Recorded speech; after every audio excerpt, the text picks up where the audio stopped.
Hello, friends. This is Dave Hurwitz, executive editor at ClassicsToday.com. Now, some of you have pointed out that I spend a lot more time talking about orchestral music than chamber music, and there's a reason for that. It's because people tend to like orchestral music better, and there's so much of everything. There's just so much of everything. I mean, I could spend the rest of my life talking about orchestral music, but I adore chamber music. I truly do.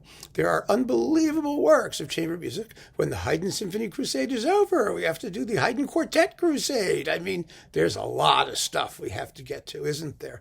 And as part of that glorious legacy, there is this amazing box, really an amazing box. This is Naxos, the British String Quartets, or they're just called British String Quartets, with the Maggini Quartet, which is a fabulous group, absolutely first-class group. It's 20 CDs of British string quartets. And one of the reasons I like this is because, as all of you know, I really like off-the-beaten-path repertoire. I do not want to hear another Beethoven quartet cycle. Much as I love them, I have 20 or 30 or 40 cycles that I enjoy very much, thank you. And I would much rather see someone dedicate their time to something that we haven't heard 100 billion, trillion, zillion, bazillion, quintillion times over, and give us something fresh and something new. And there's a lot that's fresh and new in here. So let's take a look with the understanding that the performances are all splendid, the sonics are terrific, and you should definitely have this set. I mean, it's just terrific. So here we have, let's go. You ready? 20 discs. And we're going to go through them fairly quickly. There's no need to dwell. We're just going to enjoy them. William Alwyn, String Quartets 1, 2, and 3, and his novelette. Alwyn is a very interesting composer. He made his living doing mostly film music, but as a classical composer, he was a very serious guy. He was an aesthete. I think that's the word. His music is very highly polished, very fastidious, not particularly tuneful, but quite listenably tonal. It's based on very tight motivic work, which is actually wonderfully clear in the string quartets and maybe easier to hear than it is in some of his symphonies. But he was a very good composer. He really was, a real pro. And these three string quartets are just lovely, and they're a real discovery. I mean, most of this stuff is a real discovery, of course, but you'll be very pleased to have the opportunity to hear them. Next, Malcolm Arnold, String Quartets 1 and 2, and his fantasy for string quartet, Vita Abundance. This is a fascinating disc because Malcolm Arnold, isn't known for string music. He was a trumpeter, and he wrote fabulous band music, and all of his symphonies are more based toward wind and brass and percussive sonorities often than string sonorities. And these are damn good string quartets. They really are, because whatever you say about him, he was a wonderful composer, a great composer. And I think these are terrific works. You really should hear them. You will be very, very surprised by just how successful they are, both as writing for the ensemble and as works in and of themselves. It goes to show that there is much more to Malcolm Arnold than just the English dances. There really is. Next, this is quite good too. Arnold Bax from the planet Baxia.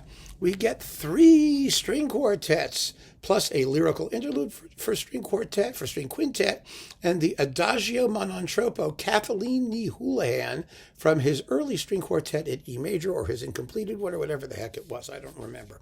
Here they are. 2 discs. If you like Bax, you are really going to like these. What I like about these pieces, too, is that they're quite different from the symphonies. They're not obviously as colorful because, you don't have an orchestra. But what I mean is, Bach's symphonies tend to be structured as big 3-movement things with long, slow epilogues. Well, these do not have long, slow epilogues, although they often have 3 movements. 2 of them have 3 movements. One of them has 4 movements. And as I said, the performances by the Maggini Quartet, however you want to pronounce it, are really, really fine. They are absolutely superb. And then we get Lennox Barkley. Mr. Barkley. He also wrote 3 quartets. Look at that. Here they are. 1, 2, and 3. I like him. He was a good composer. He was a composer in this sort of spiky neoclassical vein, sort of. And, he's not really played much these days. He was just another one of those guys, who was hanging around, with this guy, Arthur Bliss. There's actually quite a bit of Arthur Bliss here, who was also a very good composer, but it's good music. Very, very good music. He was one of, I think, the participants in with Britten in the Montjuic suite, which is lovely and delightful. It was a group effort. But there are 3 string quartets by Barkley, and they are quite worth hearing. He died in 1989. He was around for a long time. He really was. And he deserves to have his better stuff played. He definitely does. So does Arthur Bliss. Arthur Bliss was master of the Queen's music, which is, the instant ticket to musical oblivion, because it means that you write things for like state occasions and nobody pays any attention to you. But this contains, let's see, his string quartet number 1 and his conversations for flute, oboe, violin, viola, and cello, which is delightful. Oh, it's so much fun. The movements are called the committee meeting, in the wood, in the ballroom, soliloquy, and in the something, at something, which I can't even see. Oh, there we go. In the Tube at Oxford Circus. Yes, in the Tube, or the subway, as we say here.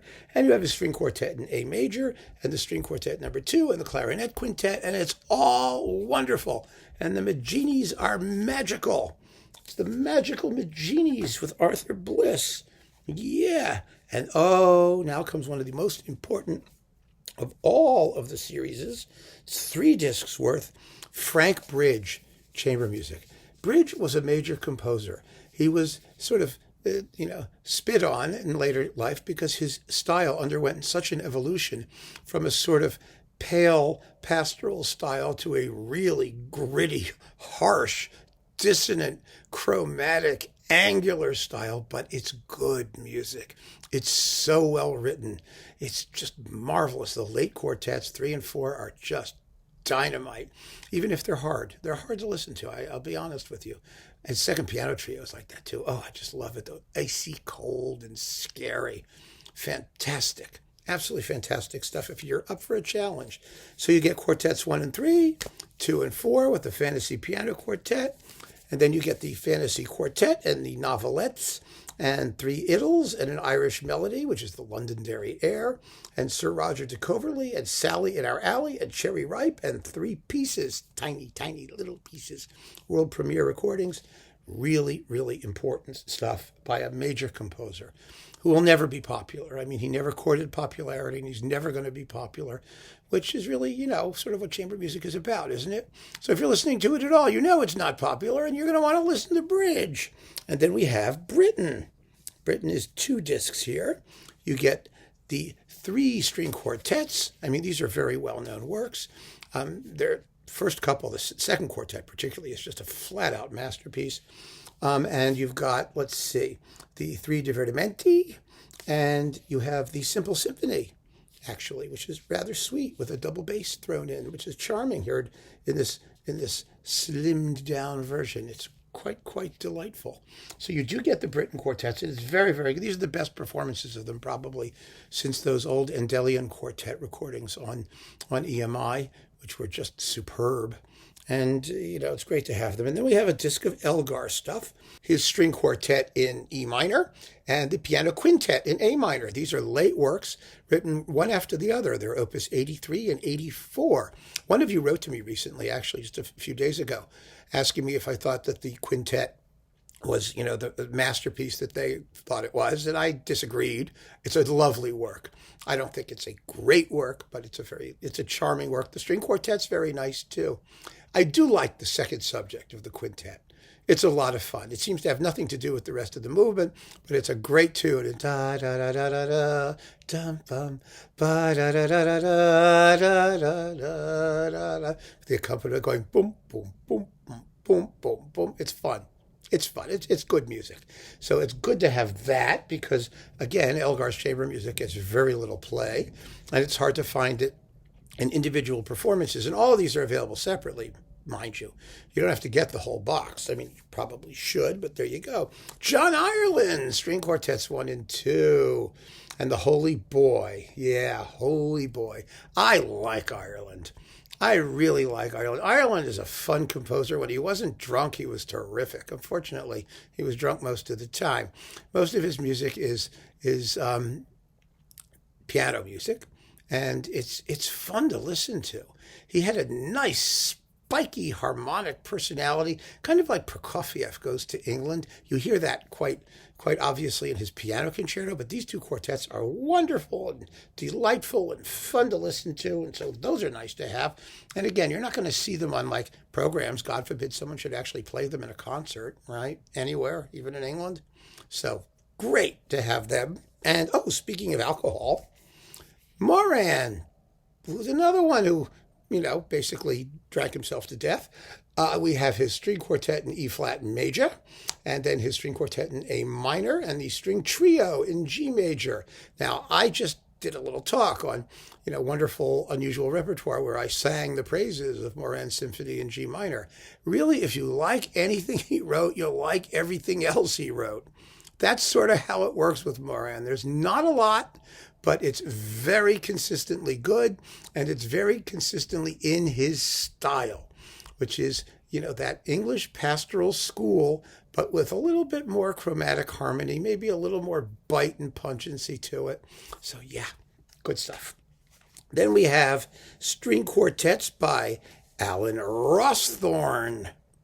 Now, Rawsthorne here, we have a theme and variations for two violins, his string quartet number 1, which is also a theme and variations, string quartet number 2, and string quartet number 3. Do you get the sense that he likes themes and variations? I mean, because the end of string quartet number 2 is 3 variations and a coda.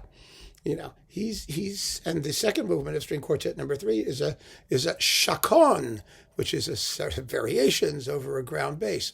Rawsthorne could be a little dry. I mean, what can I tell you? But it's good music too. I mean, these are all good. These are well-trained, clever, professional, talented musicians doing their thing. Rawsthorne's dates were 1905 to 1971. Nobody plays his music much anymore. And he wrote some lovely pieces, and these are some of them for damn sure. So that's nice to have. And then, oh, baby. Yeah, Edmund Rubbra. String quartets, 1, 2, 3, 4. His Amoretti. Amaretti, those must be almond-flavored little cookie things, right? Well, no, they're for voice and string quartet. So I guess they're not almond-flavored, and they're not cookies. And then we have the Ave Maria and his Oh Excellent Virgin Princess,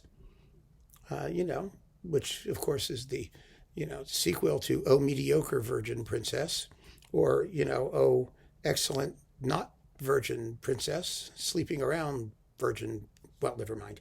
And then we have the piano trio number 1 in one movement. Rubbra is an odd duck. He just is.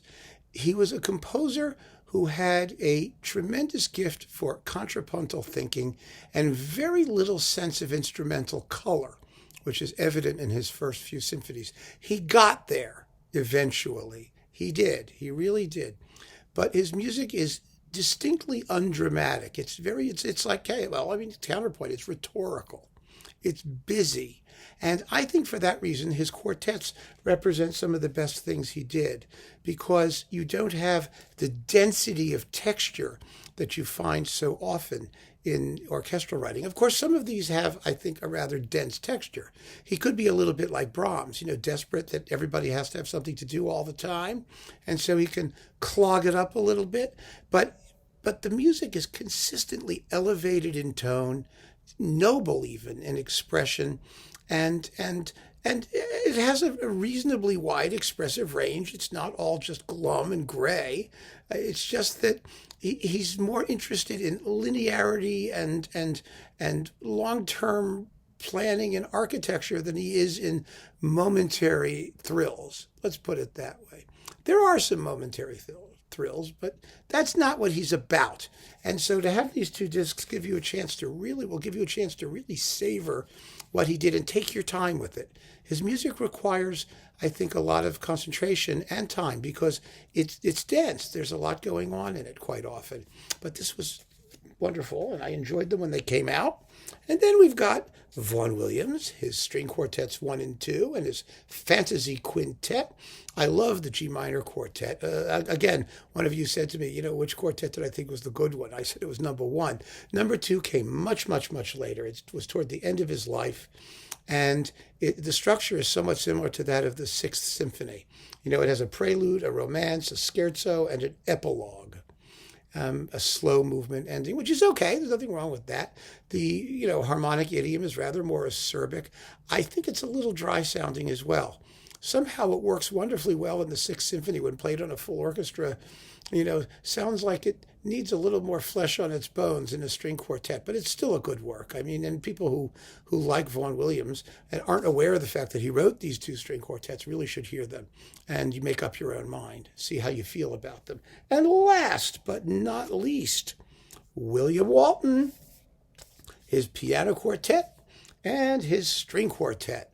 Now, the string quartet comes from 1947, and the piano quartet is quite a bit earlier. It's from 1921. It's a very early work.